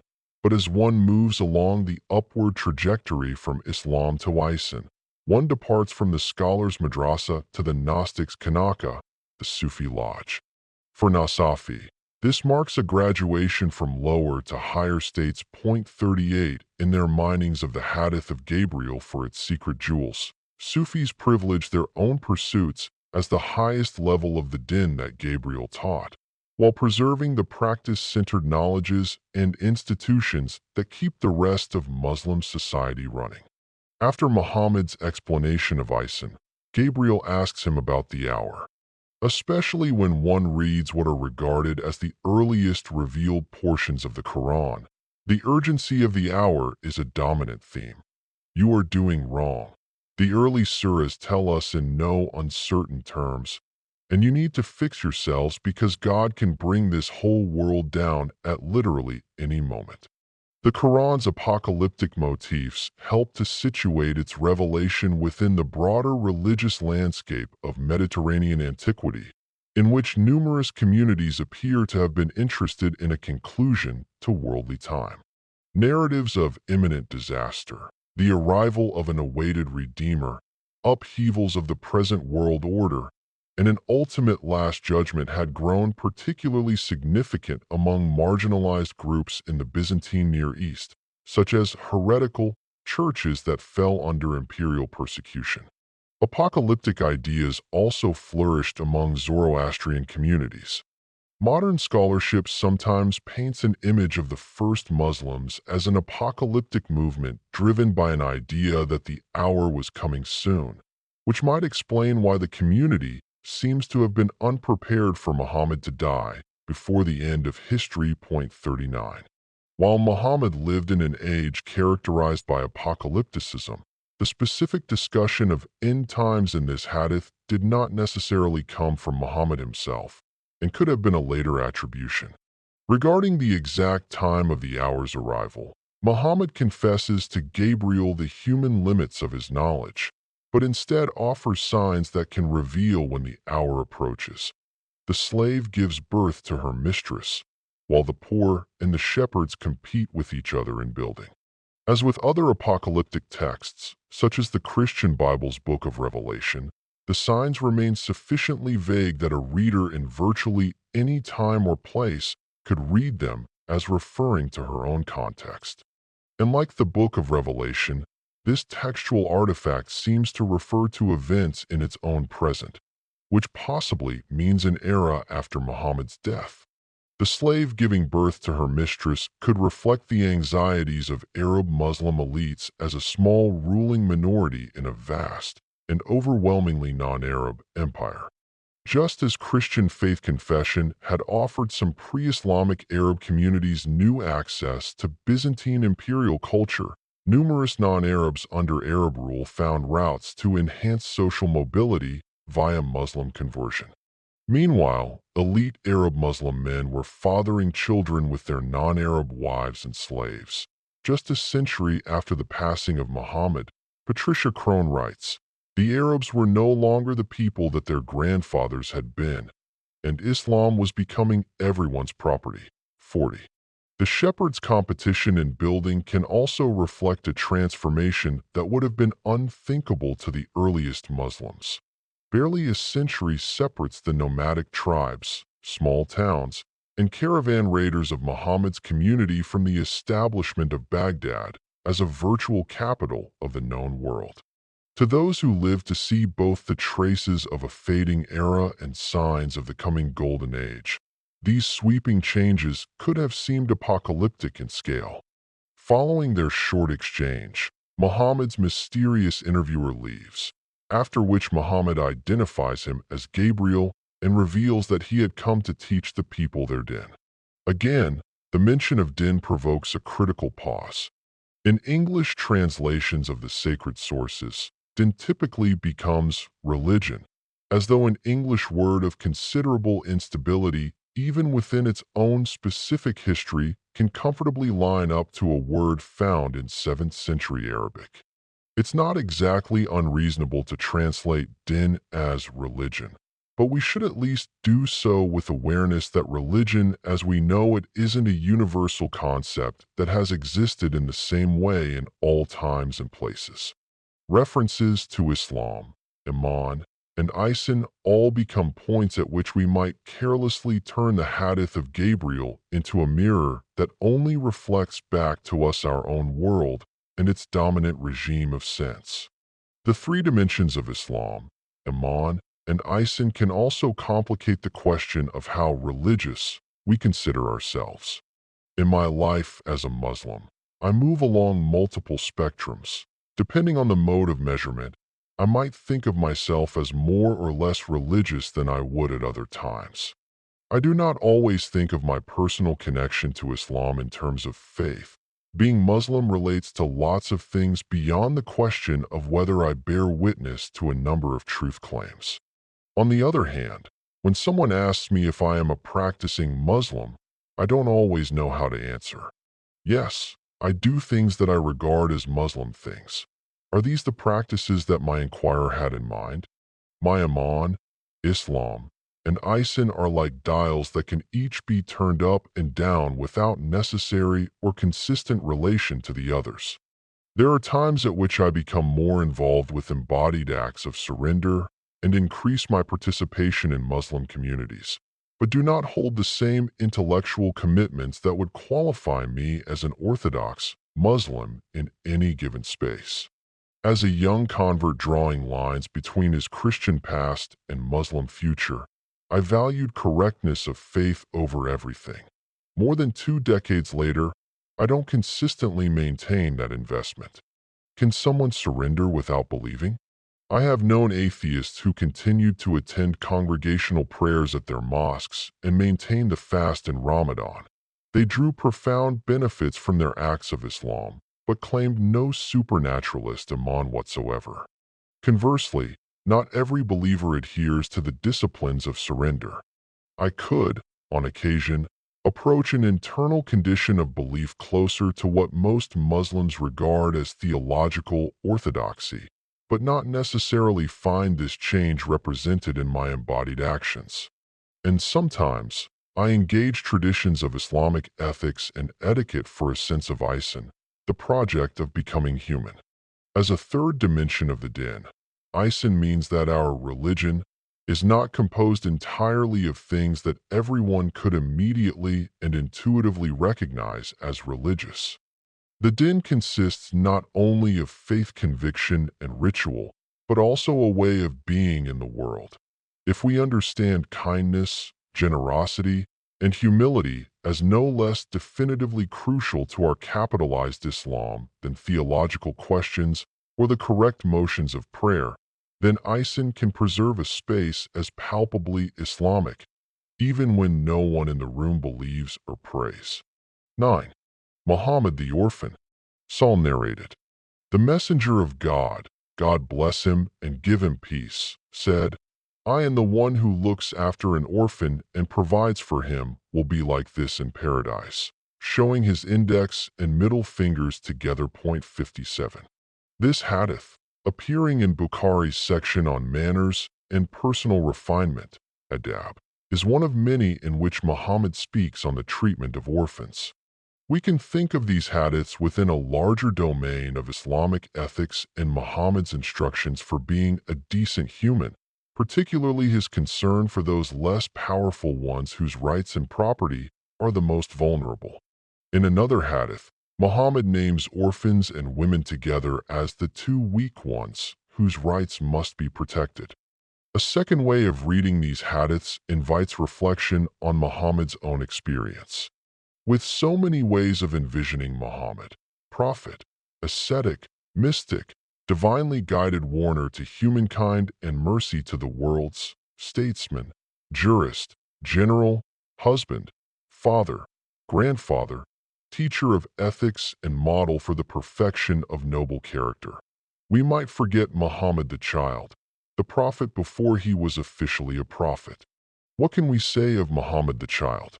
Conforming to literary conventions for recounting the lives of messianic saviors, mighty kings, epic heroes, and other characters destined for future greatness, Muhammad's biography includes a number of miraculous stories from his early years that provide hints of what he will become. Prior to Muhammad's conception, a woman offered herself to his father, Allah. She explained to Allah that she had seen a blaze of light between his eyes. Having heard from her Christian brother that a prophet would soon appear in Arabia, she hoped that she could be his mother. After Allah consummated his marriage with Amina, the blaze between his eyes disappeared, and the woman lost interest. She knew that Amina had conceived the future prophet. 58 as a small boy. Muhammad's presence during a time of famine miraculously caused both women and animals to provide milk in abundance. 59 Young Muhammad's future destiny was recognized by multiple figures who operate by various modes of knowledge, including Ethiopian Christians and the learned Christian monk Bahira, as well as a soothsayer. 60 We also read of an incident in which Muhammad's modesty was protected by apparently angelic intervention. Local boys were carrying stones and had wrapped their garments around their necks, apparently to make the work easier, thereby exposing themselves. Young Muhammad followed suit until an invisible being struck him and told him to cover himself. 61. In perhaps the most jarring episode from Muhammad's childhood, Muhammad undergoes a surgical purification at the hands of angels that apparently prepares him for his future prophetic mission. The earliest biography of the prophet provides two versions of the incident. In the first, reported by Muhammad's wet nurse Halima, a boy ran to her screaming that two men in white had thrown Muhammad down, cut open his stomach, and were stirring it up. They rushed to the scene and found only a traumatized Muhammad, who told them that the men were searching inside his torso, but for what he did not know. Muhammad's mother, Amina, whose presence in this account suggests that Muhammad was younger than 6 at the time, reassures Halima that the boy will be okay, recounting the various miracles surrounding his birth. In the second version, young Muhammad was with another youth, shepherding lambs behind their tents, when 2 men dressed in white approached, carrying a gold basin filled with snow. The 2 men took hold of Muhammad and cut open his torso. They removed his heart, cut away a black portion from it, and then washed his heart and insides with the snow. They then weighed him against 10 of his people, finding that Muhammad outweighed them, repeated the test with 100 and then 1,000 of his people, and deduced that if you weighed him against all his people he would outweigh them, 62. The story of Muhammad's angelic surgery appears in a variety of versions throughout the sources. In Sunni sources, the narrative gradually appears to have been relocated from Muhammad's childhood to his adulthood, specifically as a preparation for Muhammad's journey into the heavens. 63. One unusual version presents the chest opening as a prerequisite for Muhammad to start his mission as a prophet. It is only after the completion of the surgery that the angel Gabriel orders Muhammad to recite, thereby starting the revelation of the Quran. 64. In another outlier, the surgery is performed by 2 birds. 65. Sharia sources, expressing a different investment in Muhammad's innate moral perfection, which remains inseparable from his bodily perfection, tend to omit this episode altogether.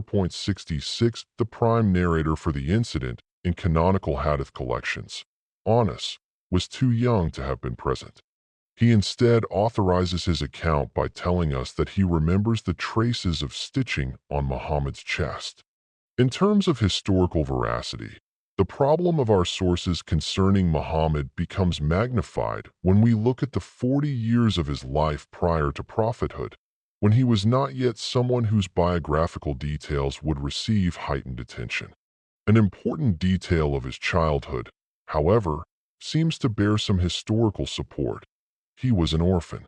According to Muhammad's oldest complete biography, his father, Abd died before he was born, and his mother, Amina, died when he was 6 years old.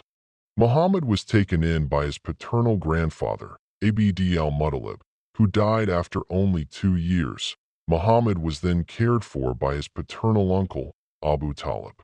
While we can exercise caution in accepting every legend and even seemingly mundane details, some would question whether Muhammad's parents, living in a polytheistic milieu, were likely to have had names suggestive of monotheism, such as Abd Allah and Amina. 67. Our earliest source, the Quran, seems to support the notion that Muhammad had lost his parents as a child. In one of the presumably earlier revelations, the Quran asks him, "Did he, God, not find you an orphan and shelter?" 93:6. The Quran's repeated mention of orphans bears a closer look. At various points throughout the text, the Quran mentions the vulnerability of orphans, commands kindness and equity for them. 2:220, for 8, 76:8, warns against the misappropriation of their property, for 2, 6:152, 1734, condemns those who mistreat them, 89:17, 93:9, 107:2, and promises that those who devour orphans' property are filling their own stomachs with hellfire, for 10. The Quran's only explicit permission for polygamy also includes the note that a man must refrain from marrying young orphans if he cannot treat them with fairness and justice, for 2:3.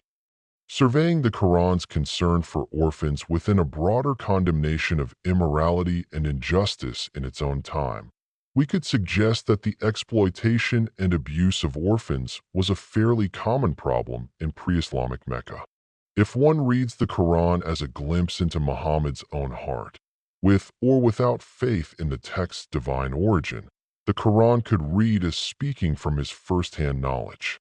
The sources do not provide us with reports of adults mistreating the orphan Muhammad, and by all accounts, Muhammad's uncle Abu Talib virtually adopted him as a son and devoted the rest of his life to caring for him.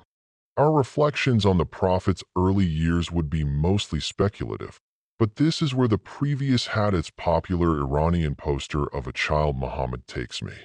The Quran's declarations of orphans' rights and Muhammad's love for the protectors of orphans, along with the miracle stories, pour meaning into the image. The boy never knew his father. He lost his mother at 6 and his grandfather at 8, and seems periodically to have experienced the weirdness of random people promising his future greatness, either by observing signs on his body or finding references to him in their scriptures. Amid all of this, 2 angels tackled him to the ground and sliced open his chest in order to remove, wash, and reinstall his heart before his very eyes. When I look at the portrait of young Muhammad, I see none of this manifesting in the boy's face. An untouched lightness persists with his smile.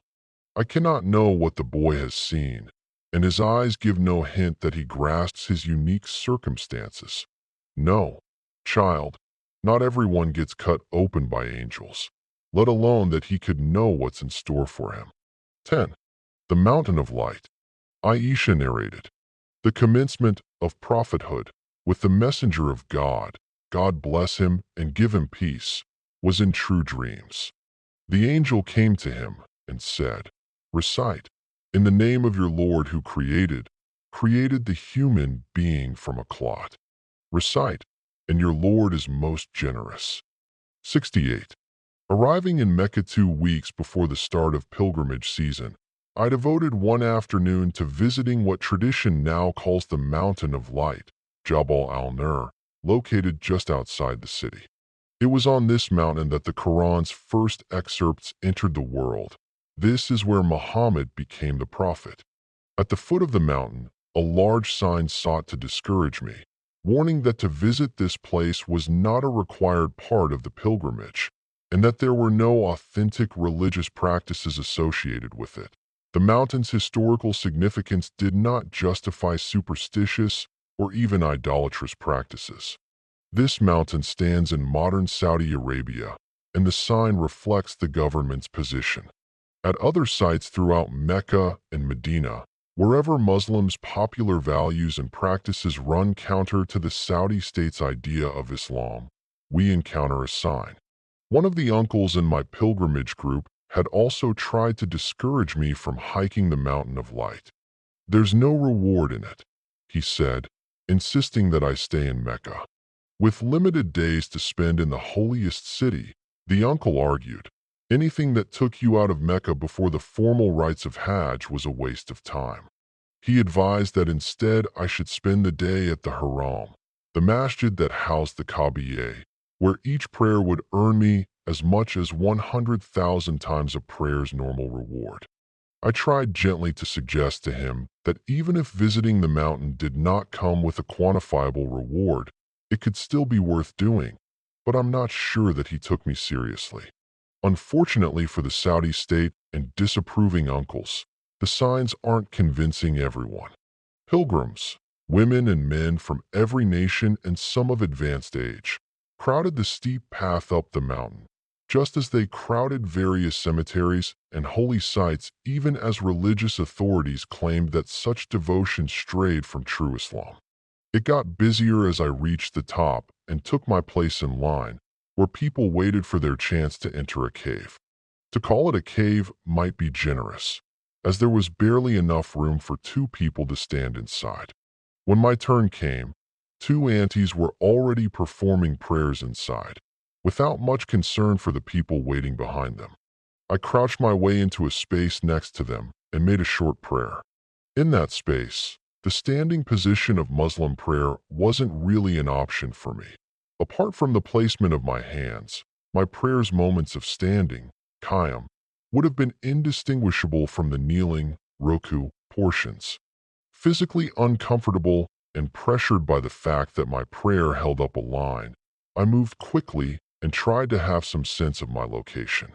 This was the cave where everything started, this mass of traditions that we have named Islam, and that calls us to the holy city. It was the kind of prayer that achieved its effect in my head only after it was already completed, as I walked back down the mountain. As with other stories from the prophet's life, there is no singular narrative of the first revelation. The episode comes to us through a number of reports, some more popular or supported by greater evidence than others. The popular outline presents Muhammad engaged in meditative retreats on what we now call the Mountain of Light. During one of these retreats in the year 610 CE, the angel Gabriel appeared to him and demanded that he recite. Muhammad pleaded that he was not a reciter. Gabriel responded by physically squeezing Muhammad, forcing him into submission. The angel's command has been recognized in Hadith canon and traditions of Quran interpretation as comprising the first verses of the Quran. Because the Quran is not organized in the chronological order of its verses revelation, these first verses appear near the end of the book, at the start of the 96th surah.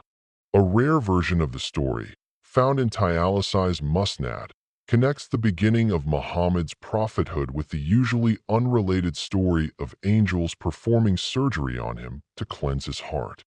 More canonical accounts of the chest opening place this event either in Muhammad's childhood or prior to his later ascension into the heavens.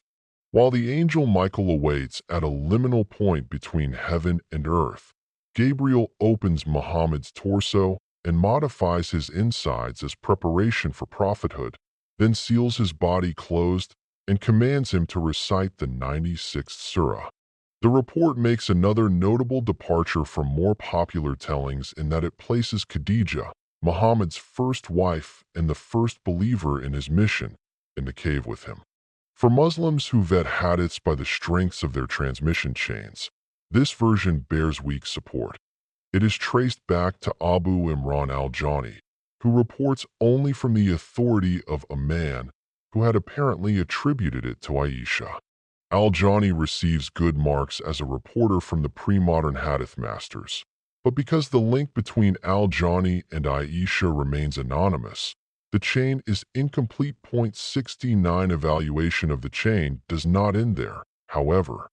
Modern critical analysis of hadith transmissions suggests that because complete and well-evidenced chains gradually increased in value for classical hadith masters, the development of chain-based evaluation came with an unintended consequence.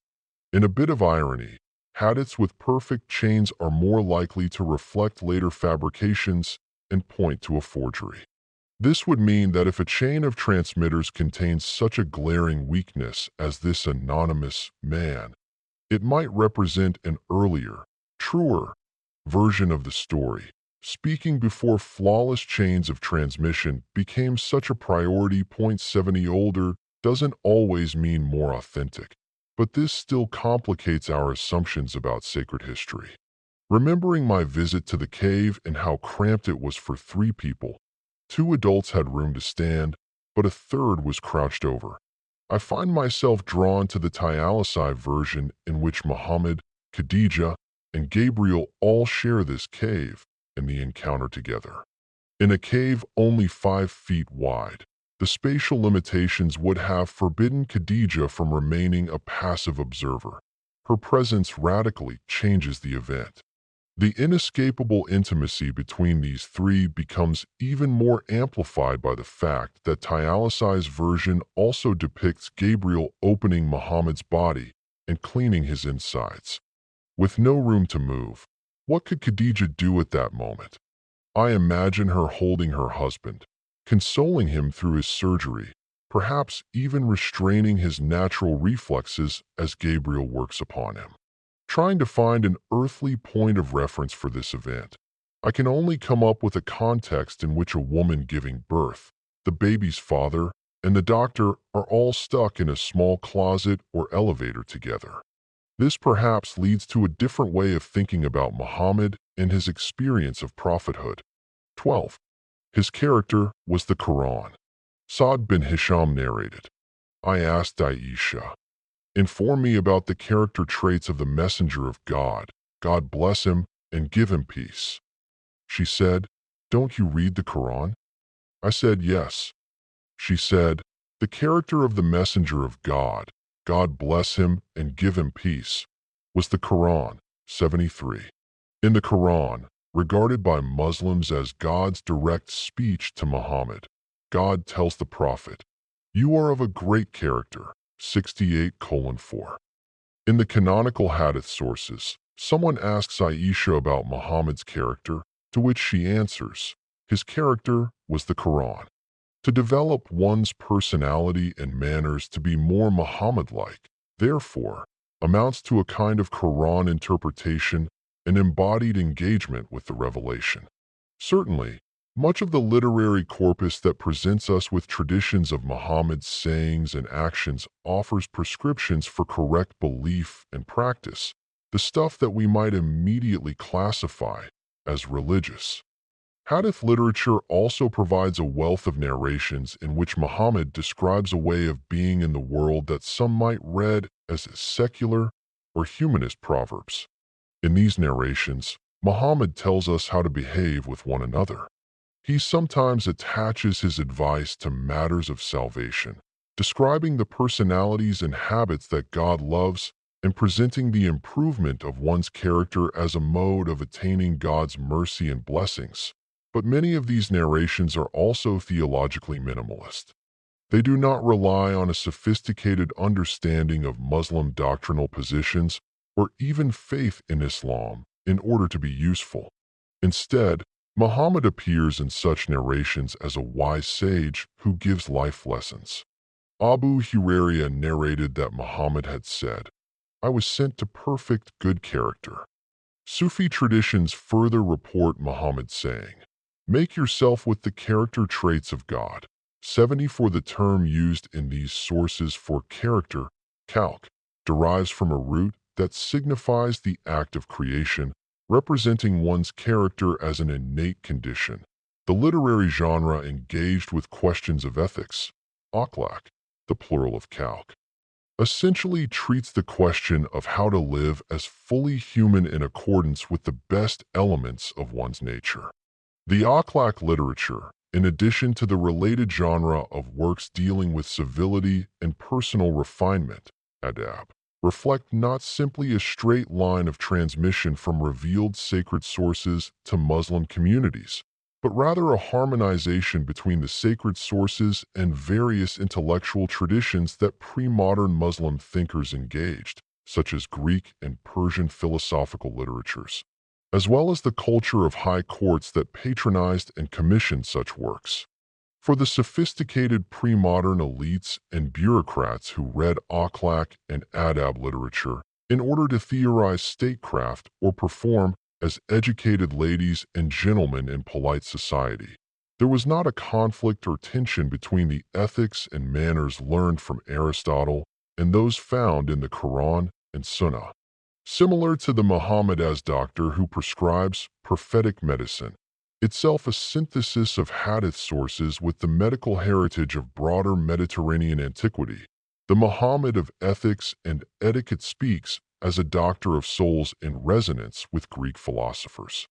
Muhammad reportedly explains that after God created Adam, the devil walked around Adam's body to inspect him from all sides. In less canonical versions, actually entering Adam through his mouth and exiting through his anus. From his examination of the first human body, the devil learned that Adam was hollow and therefore easy to manipulate. In one version from 11th century scholar Al-Valabi, the devil exclaims, "This is a hollow creature that will not stand firm or remain in control of himself." 75 Needless to say, the devil makes an assessment of the human condition that might seem pessimistic but not exactly invalid. This hollowness, and our desire to fill it, becomes our downfall.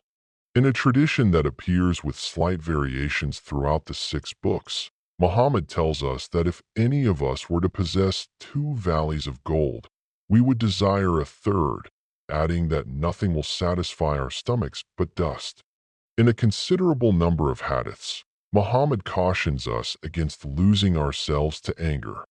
Muhammad reportedly discouraged judges from making their decisions while angry and said that an angry person should remain silent.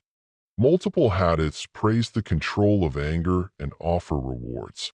The person who swallows his or her anger out of desire for seeing God's face has achieved the greatest swallowing. God keeps punishment away from the one who can restrain his or her anger.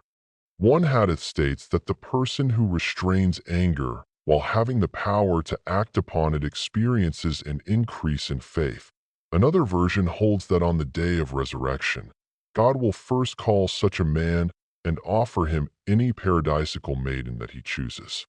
In perhaps the most famous example, a man who asks Muhammad for advice is told simply, "Do not get angry." Driving home the point, Muhammad repeats this advice 2 more times. After Muhammad defeated a local wrestler who was renowned for his strength, Muhammad reminded witnesses that true strength was not displayed in wrestling, but rather in control over one's own anger. He also suggested that when a standing person becomes overtaken with anger, that person should sit. If sitting does not help, the angry person should lie down. In other narrations, Muhammad prescribes the ritual washing that a Muslim would normally perform before prayer as a remedy for anger. Muhammad explains that since anger comes from the devil, and the devil is made from fire, water will put it slash him out. Muhammad consistently cautions against eating too much, telling us that the son of Adam does not fill any container worse than his stomach, and warning a man who burped that the one who eats the most in this world will be hungry in the next. This does not exactly mean that it's a punishable sin to overeat, but Muhammad does describe the eating of whatever we desire as extravagance, and Ali told us not to make our stomachs into graveyards. This is the prophetic example. In the years after Muhammad's death, Aisha would cry upon remembering that he never filled his stomach twice in the same day with meat or bread. From a particular Sufi point of view that would read human behavior as an expression of God's numerous attributes, the challenge of being human lies in our failure to express these attributes in their proper balance. God is the creator as much as he is the destroyer, the exalter as much as he is the abaser, and the forgiver as much as he is the punisher. But humans act out the divine attributes in gross disharmony and cause destruction to themselves and their world. The prophet thus appears as a calming hand, guiding these hollow and unrestrained creatures to better self-regulation. Muslims engage the Sunnah, the collective archive of the prophet's habits and precedents, as a technology of Mohammedan selfhood in which even seemingly unimportant acts and disciplines remind us of him or condition us in his way of being. For many of us, the issues hold greater stakes than honest's effort to like the gourd that Muhammad put in his soup, and we find ourselves choosing between a degree of hadith skepticism, challenging the authenticity of a particular hadith or treating hadiths at large as unreliable, or an attempt to personally locate the essence of Muhammad's character for ourselves and then shed the troubled parts. While represented in the tradition as the paragon of perfected ethics and character, Muhammad was also a man who lived in a specific time and place. For many of us, tensions between our standards for locating the good and what we retrieve from the Sunnah can pose a devastating challenge. Gender-progressive Muslim intellectuals tend to prioritize the Quran over the Hadith corpus as the prime site where reform can happen, but Muhammad's Sunnah and the perfection of his calque can become resources for thinking beyond the boundaries of the Quran's text. Many Muslims who struggle with verse 434 in the Quran, in which God appears to give a degree of permission for men to strike their wives, find solace in the behavior of the Prophet, who did not hit his wives. Remembering Aisha's statement that Muhammad's character was the Quran itself, they would argue that we should therefore look to Muhammad's life as the ultimate commentary on the Quran's message. Laurie Silvers has argued that reading 434 through the lens of Muhammad's life moves us beyond a literalist treatment of the Quran's permissions and prohibitions, calling us instead to our ethical responsibility as human beings. If Muhammad, as a walking Quran, did not do what we think that the Quran tells us to do, then the Quran's real problem might be our reading of its words. Point 76. This approach might not easily settle every question. In some cases, readers face the opposite challenge, namely that we rely on the Quran to soften or reject what hadith sources present as Muhammad's statements and actions. Muslims who keep dogs as pets, for example, often consider the Quran more supportive on the issue than hadiths, while hadith texts portray Muhammad as disapproving of dogs in the home. The Quran refers to God protecting a group of Christians from persecution and specifically mentions a dog as their companion. 18:9-26. Some Muslims would argue that the Quran, as God's perfectly preserved speech, reigns supreme over all other sources, including the imperfectly preserved speech of the Prophet. Others would counter that Muhammad's sublime precedent, the Sunnah, reflects the ultimate mode of embodying the Quran and constitutes a divine revelation itself. 15. Forgive his hands too. Jabir narrated. Tufail bin Ammar went to the Prophet, God bless him and give him peace. And he said, O Messenger of God, do you have a secure fortress? The tribe of Daws had a fortress in the days of Jahiliyyah. The Prophet, God bless him and give him peace, refused that offer, as God had reserved it for the Ansar. When the Messenger of God, God bless him and give him peace, performed the Hijrah to Medina, Tufail made the Hijrah with a man from his tribe. They reached Medina, and he became sick and felt anxiety. He took iron arrowheads and cut through his finger joints, and his hands gushed out until he died. Then Tufail saw him in a dream. His condition was good, but his hands were bandaged. Tufail asked him, What did your Lord arrange with you? He said, He pardoned me with my hijrah to his prophet, God bless him and give him peace. Tufail asked him, Why do I see your hands wrapped? He said, It was said to me, we do not repair what you damaged. Tufail told the story to the messenger of God, God bless him and give him peace. The messenger of God, God bless him and give him peace, said, O God, forgive his hands too. 79. After enduring harassment, boycotts, and violence from the Meccans for years, Muhammad and his community left Mecca for the nearby city of Yathrib, which would come to be known as Medinat al-Nabi, City of the Prophet, or simply Al-Medina, the city. It was in Medina that the Prophet began the statesman chapter of his life, negotiating treaties, mediating disputes, leading an army, and forming a new society defined by his prophetic leadership. Shortly after the death of the Prophet, the Caliph Umar would designate this migration as the start of Muslim history, marking the rest of time thereafter in distance from the Hijrah. This writing, for example, takes place in year 1439 on the Hijri calendar. When we talk about the Hijrah today, something's often missing: recognition of the refugee experience. The Muslims did not arrive in Medina as triumphalist state builders, but as an exiled, persecuted, rejected people. They fled torture and poverty for an unknowable future, and the Hijrah did not mean an immediate end to everyone's pain. Beyond the context of the Hijrah, this hadith, found in Muslim Ibn Hajjaj Sahih, generally recognized as the second most reliable source in the Sunni hadith canon, often placed on a virtual par with Bukhari Sahih and occasionally even placed above it, highlights the compassion of both God and the Prophet. Though a number of hadiths criminalize suicide as a major sin with clear afterlife punishments, God brings this migrant into a realm of greater comforts than he had ever known in the world. But God leaves his wounds still in need of bandages, while the Prophet asks God to give more. Muhammad's prayer becomes a resource for those who might be unsure as to whether they can pray for loved ones who have taken their own lives. I've been asked this question more than once.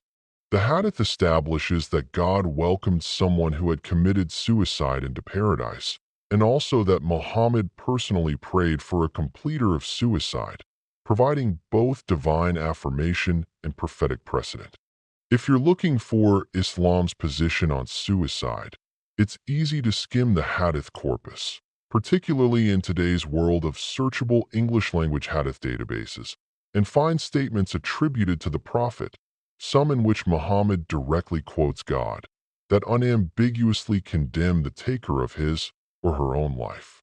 Sadly, those hadiths are probably more familiar to most Muslims than this narration of divine and prophetic compassion for a suicidal refugee.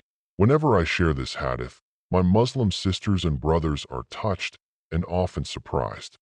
Muhammad also quotes God as saying that his wrath is overwhelmed by his mercy, and Muhammad himself appears here as one who intervenes with God for greater mercy upon those in unbearable pain. 16. Hadiths of intention. Nafi bin Jubair narrated. The Prophet, God bless him and give him peace, mentioned the army that will be swallowed up by the earth, and Salama said, perhaps they are forced? He said, they are resurrected according to their intentions. 80. Describing a future apocalyptic war between good and evil, the Prophet refers to an army that sinks into the earth by God's intervention. When the Prophet's wife, Salama, speculates that some soldiers in this cursed army might have been made to join against their free will, the Prophet assures her that even if they had found themselves in the wrong place at the wrong time, God would know the conditions of their hearts. They would be judged in the next world not for having aligned with the forces of evil, but for their inner motivations for doing so. The Prophet's statement that God resurrects, that is, judges, people in accordance with their intentions actually appears in more than one hadith. Imam al-Nawawi, whose famous 40 hadith collection has enjoyed widespread circulation as an accessible primer to the basics of Muslim life, starts his collection with the famous hadith of intention, before walking his reader through the rest of what he presents as the path of Islam. Nawawi names proper intention as the journey's first step. We arrive at our destinies not only by the actions that we choose, but our reasons for choosing them and continued mindfulness of our purpose.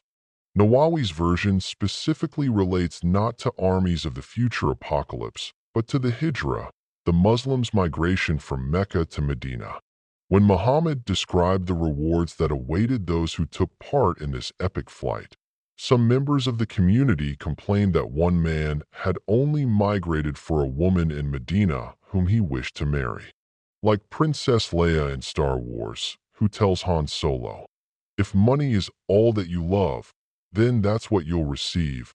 Muhammad informed his companions that God would reward the migrants based on their personal desires. If someone migrated for the purpose of marriage or a business opportunity, that would be his or her reward. If they migrated for God and the Prophet, then their reward would be God and the Prophet. The Quran derides those who pray only because they want others to see them praying. During my pilgrimage to Mecca, my Hajj group's guide told us to remain focused on our intention. If you want Allah, he said, you get Allah. If you want show-off, you get show-off. Just as someone might do the right things for wrong reasons, there are also cases in which people engage in forbidden acts due to unavoidable necessity, as when extreme hunger forces someone to eat prohibited foods or steal. A friend of mine self-medicates with substances that an overwhelming majority of Muslim scholars regard as forbidden by God. While accepting the divine prohibition, she asserts that her personal use fulfills a compelling interest of health and wellness. My friend is not a reformist who seeks to change the rules, let alone a radical outlaw who would burn down the entire system. She remains conservative in relation to the law, even when she perceives herself as breaking it. In her reading, The hadith of intention allows her to assess personal choices beyond simple questions of haram, prohibited, and halal, permissible. In terms of Sharia, I know that this is illegal, my friend tells me. But that doesn't mean that I think of it as a sin. Another Muslim friend, cautious to approve or deny this perspective, simply remarked to me, Allah knows best. While confident in his views on Islamic law as an earthly tradition of human interpreters, he felt less secure when it came to speculating on God's opinion. If God rewards and punishes based on the personal intentions behind our actions rather than outward appearances, we refrain from making claims upon someone's spiritual condition. These various hadiths of intention could call us to recognize that when humans act as judges over one another, they risk acting as impostors in God's role as the judge, al-Hakam. 17. The Greater Jihad. Jabir narrated, "The messenger of God, God bless him and give him peace, returned from a military campaign. He, God bless him and give him peace, said, 'You have arrived with a good arrival from the lesser jihad to the greater jihad.' They said, 'And what is the greater jihad?' He said, 'The slave's battle against his passion.' 81. Concerned that my work remain accessible to non-Muslim readers, editors often ask me to translate my terms. It's perhaps my most enduring manuscript battle.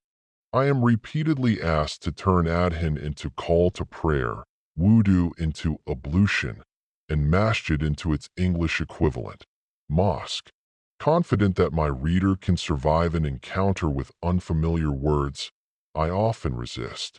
No editor, however, has ever asked me to translate jihad. No editor fears that this word will confuse or alienate the reader.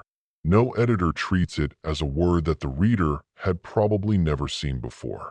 Jihad now operates effectively as an English word, instantly comprehended without requiring translation. But while this new English word, produced and circulated within English-language media, immediately evokes popular concepts of holy war, the usage of jihad attributed to the Prophet himself reflects a broader range of meanings.